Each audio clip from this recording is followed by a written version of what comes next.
अस्सलाम वालेकुम दोस्तों, कैसे हो? उम्मीद है कि सब खैरियत से होंगे। अल्लाह आप लोगों को ऐसे ही खुश रखें। मैंने आज एक किताब में एक बड़ा जबरदस्त और नसीहत आमोज, सबक आमोज एक किस्सा पढ़ा। मुझे बहुत कुछ सीखने को मिला। मैंने सोचा कि आपके साथ भी शेयर कर दूं, आपको भी बहुत कुछ सीखने को मिलेगा। इसलिए वादा करें कि आज का वीडियो पूरा देखेंगे। उस किस्से में एक आदमी अपनी आप बीती सुनाता है। कहता है कि उस दिन मेरे जज्बात काबू से बाहर थे। मैं अपने नफ्स की ख्वाहिश में सर झुकाकर रास्ते पर चल रहा था। मेरे अंदर का शैतान और भेड़िया जिस्म की महकती खुशबू का तलबगार था। मैं किसी खूबसूरत लड़की के जिस्म से अपनी जिस्म की प्यास बुझाने के लिए तड़पा जा रहा था। हालांकि घर में बैठी मेरी निकाह में पाबंद मेरी बीवी मेरा इंतजार कर रही थी, लेकिन पता नहीं मुझे उसके जिस्म से नफरत सी हो गई थी। उसके जिस्म से मुझे बदबू आती थी। मैं उस दिन रास्ते में किसी जिस्म के खातिर दर बदर भटक रहा था कि कहीं कोई मुझे लड़की मिल जाए। मेरे पास उस दिन की दिहाड़ी नहीं, उस दिन की मजदूरी से हासिल होने वाले पैसे भी मौजूद थे, जिससे मेरे घर का किचन और दाल रोटी चल रही थी। लेकिन उस वक्त शैतान मेरे सर पर ऐसा सवार था जो मेरे दिमाग में ये बात डाल रहा था। मैं सोच रहा था कि आज मैं भूखा और खाली पेट सो सकता हूं तो मेरे बीवी बच्चे भी तो एक दिन फाका काट सकते हैं ना। तो मैं उस दिन की दिहाड़ी यानी उस दिन की मजदूरी अपने जेब में डालकर जिस्म की प्यास बुझाने के लिए इधर उधर देख रहा था। इन्हें किसी लड़की की तलाश में था जो कि जिस्म फरोश हो। मुझे रास्ते में एक बाबा जी ने देख लिया। वो बाबा जी शायद बड़े पहुंचे हुए बाबा जी थे। उन्होंने मेरा चेहरा देखकर ही मुझे पहचान लिया और मुझे रोक कर कहा कि ओ बरखुरदार रुको, तुम्हारे चेहरे पर लानत बरस रही है। जरूर तुम किसी बड़े गुनाह के इरादे से कहीं जा रहे हो। तुम्हारे चेहरे से तुम्हारी शैतानियत खूब टपक रही है और जिस्म से नफ्स की बू आ रही है। मैं थोड़ा नाराज हो गया। मैंने कहा बाबा जी, मेरी मर्जी, मैं जो करूं। तुम कौन होते हो मुझे रोकने वाले और मुझ पर फकरे कसने वाले और ताने देने वाले? बाबा जी ने ठंडी सांस लेकर बड़े प्यार से कहा, बेटा मैं तो तेरी रहबरी कर रहा हूं, मैं तो तेरी रहनुमाई कर रहा हूं। शर्म कर शर्म, तू किस रास्ते पर निकल पड़ा है? मैं कहने लगा बाबा जी, जिस्म की आग में जल रहा हूं और बुझाने का सामान तलाश कर रहा हूं। बाबा जी ने पूछा, बेटा तुम शादीशुदा हो? मैंने कहा हां बाबा जी, मैं शादीशुदा हूं, 3 बच्चों का बाप भी हूं। बाबा जी का पारा ही चढ़ गया। जैसे उसने कहा मैं शादीशुदा हूं, 3 बच्चों का बाप हूं, बाबा जी का पारा चढ़ गया। वो गुस्से में आ गए।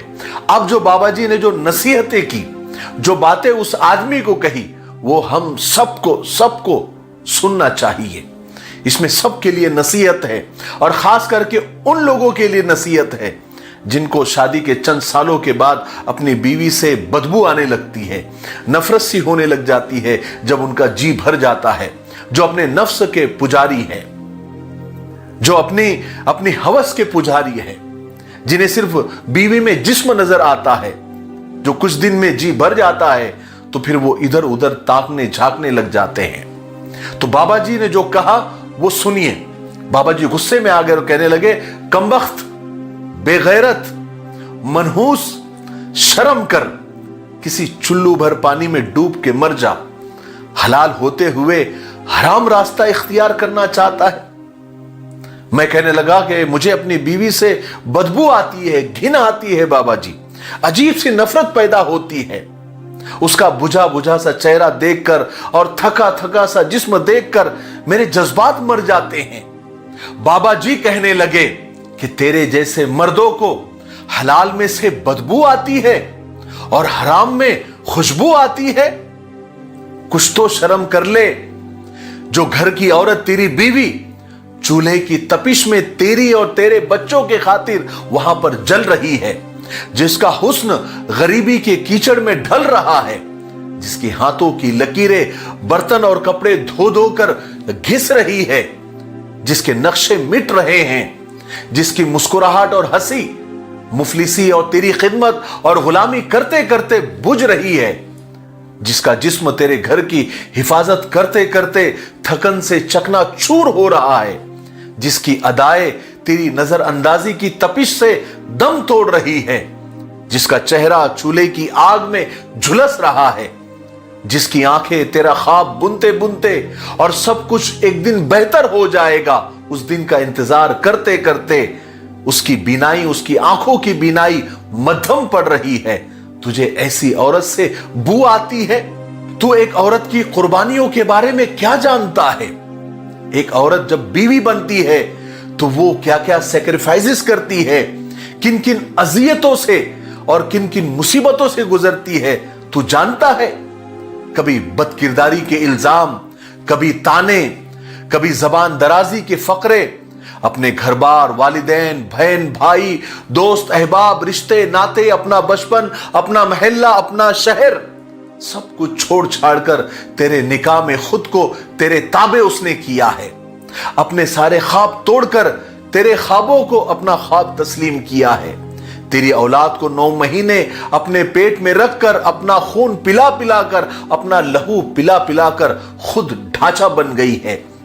सारा दिन तेरी और तेरे घर वालों की और तेरे रिश्तेदारों की बातें सुनती है। अपनी थकन, अपने दुख, अपने दर्द, अपनी तकलीफों को भूलकर वो बिस्तर पर तुझे मुस्कुरा कर मिलती है। कभी उसकी मुस्कुराहट को निचोड़ कर देख, तुझे आंसुओं का दरिया मिलेगा। बेगैरत, तुझे ऐसी औरत से बदबू आती है। तुझे हराम की लज्जत ने अंधा कर दिया है। तेरे कान उसकी चीख नहीं सुन सकते, तेरी आंख उसके ख्वाब पढ़ने के काबिल नहीं है, तेरी नाक उसके जिस्म से आती हलाल रिश्तों की खुशबू महसूस नहीं कर सकते। तू लाइलाज हो गया है।